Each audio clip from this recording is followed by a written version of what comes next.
This is SoundSkins Wavy Foam, and this is what it does. It adheres to bumps, to shapes. Whatever the shape is of your door, it's gonna adhere, and it's gonna adhere flat. If you're having a problem with noise, if you're having a problem with rattling, if you're having a problem with air leaks, SoundSkins is the way to go.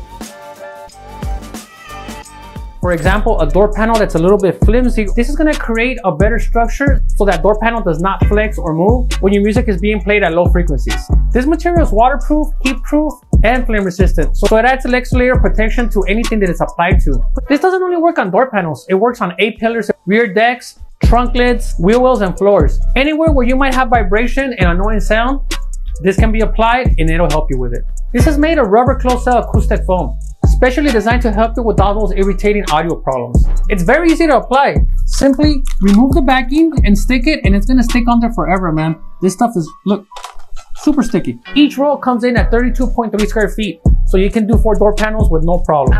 So if you have a problem with heat, cold, rattling, noise, insulation, visit soundskinsglobal.com.